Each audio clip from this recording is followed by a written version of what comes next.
Hi, everybody, and Happy New Year. One of the things that the Autism Society of Florida really prides itself on doing is legislative advocacy. So we kind of ran out of time this year. Last year, we had done a legislative training for families, people with autism, to learn some skills about how to influence their legislators. And because the legislative session is so early this year, it starts today. We didn't have the opportunity to do that, and bills move through rather quickly.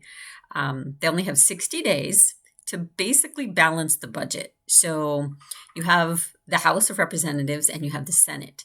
And within those 60 days, they have to take all the bills, the hundreds of bills that the different legislators have sponsored, and they have to move through committees, meaning that committees have to meet, review the bills, vote on them.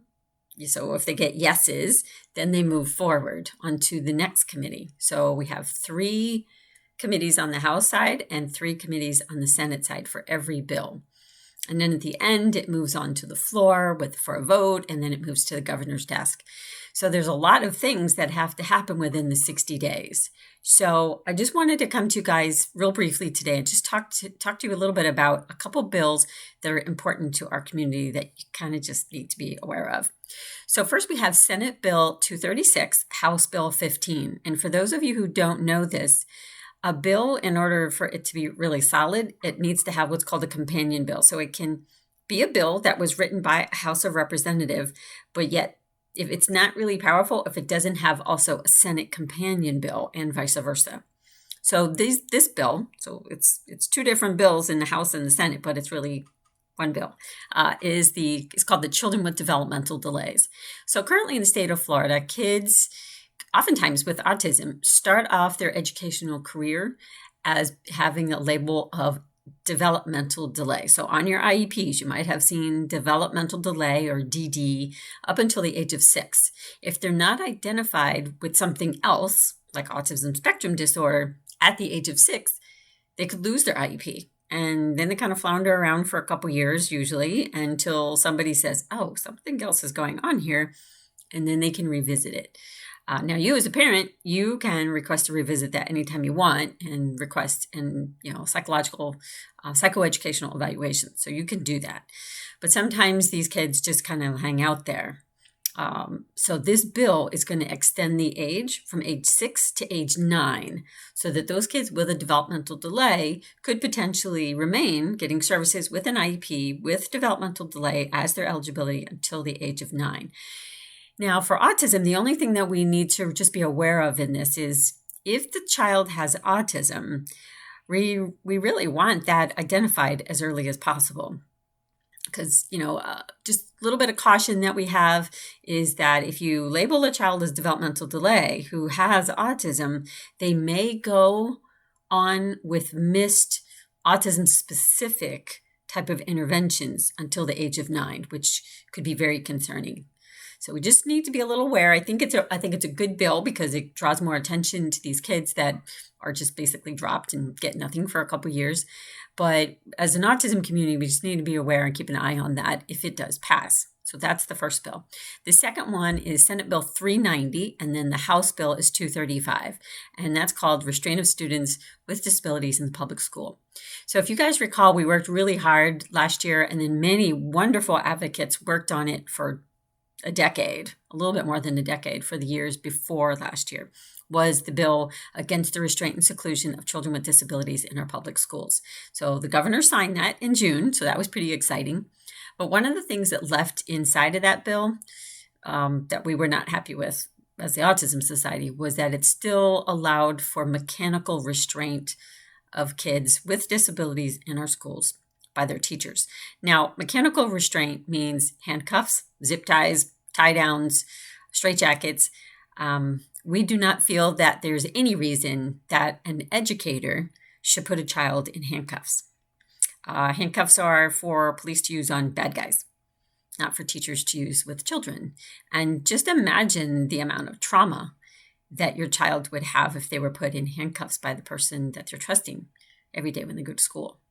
So that's certainly not something that we want our teachers to rely upon. So this bill would remove that ability for them to use mechanical restraint. So we're super excited about that bill.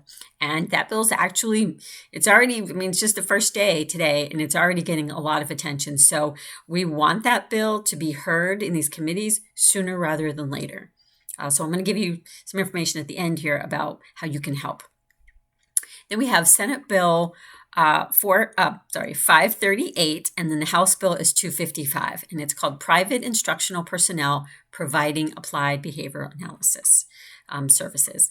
So if you guys recall, back in, I think it was 2016, we had Senate Bill 1108, which allowed you as parents to be able to send your private therapist providers into the school settings to provide services in that environment. And that was pretty awesome. But at that time, there wasn't such a thing as registered behavior technicians. So this bill is going to allow for that. So it's basically going to wrap the RBTs up into certified behavior analysts, speech language pathologists, occupational therapists, and the like. So we're excited about that because we have a significant issue, and we have it in other areas as well in Florida's public education system, where you'll see one district is, yeah, bring them in. It's all good. It's fine. And then literally you cross the county line, and then the next district is like, oh no, they're not part of Senate Bill 1108. So this would change that so that the RBTs are included with that. So we're hopeful that that bill is going to move through. We don't see a reason why it shouldn't. The last bill, which we I just want to inform you guys about it. We didn't have anything to do with it, is House Bill 1055. And that bill is looking to give the school districts an option to vote, to discuss. So it would require them to discuss and vote on cameras in classrooms by 2023. I think it's good to have discussion about it because I think we need cameras in classrooms and in schools. But at the same time, it does allow the districts to vote on it. It doesn't require them to have cameras. It just requires them to have conversations. So there's a little bit of concern in that bill. So we'll have to kind of keep an eye on that one. So just be aware of it. And I encourage you all to, just because, there is a pilot being run right now in Broward County with cameras in the classrooms for this, special education classrooms. But if you don't live in Broward County, I still encourage you to reach out to your legislator and say, they have it in Broward, I want it too. Because everybody should be able to have cameras in their child's classroom, just in case some type of situation arises, so that you are aware and can advocate for the safety and the well-being of your children. So what you need to do is, I'm going to put some links either below or to the side, depending upon how you're watching me. And it's going to include how to find your legislator. So everybody has a state representative in the House, and you have a senator, okay, in Florida. But then you also have people that go to Washington. So they're two different types of senators, two different types of House of Representative. And I think that's really confusing for a lot of people. So for these bills that we're talking about today, this is your state. So these are people who work in Tallahassee. They're not people that go to work in Washington. Okay, so I'm going to put the links below so that you can find your legislator. Yes, you can click on the links. You could go to their pages. You can send a message, an email message through their page.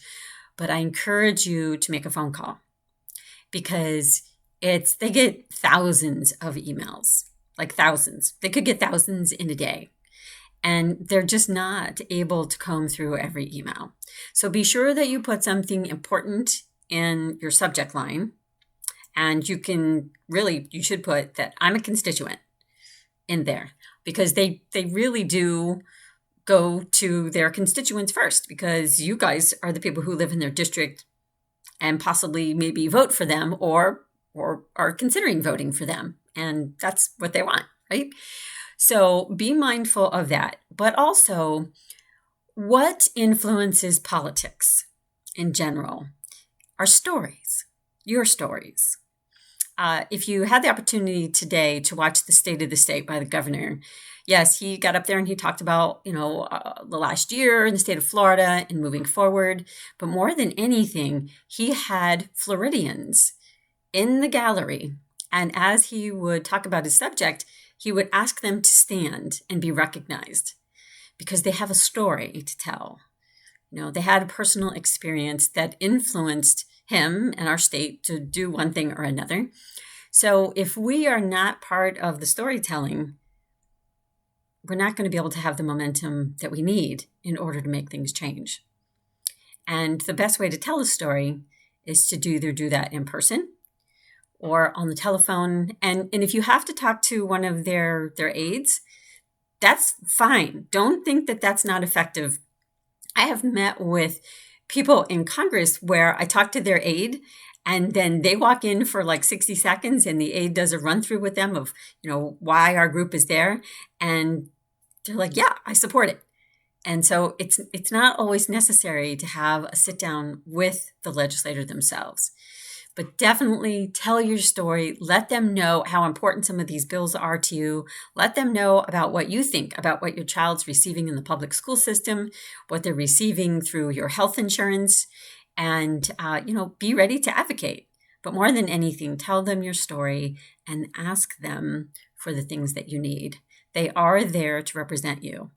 That is what their job is every day. And again, they only have 60 days in Tallahassee to bring bills to life to become laws. So time is kind of the essence. So I'm going to put all that information about the bills here so that you could see them and a way for you to find out who your legislator is and contact them. But like I said, phone calls are great. Meetings, if you can catch them when they're home in your district, that would be wonderful too. Okay? All right, everybody. I want to wish everybody a wonderful 2022, and we will be looking forward to hearing from you and working with you to make lives better for people with autism in the state and the families that love them. Thanks.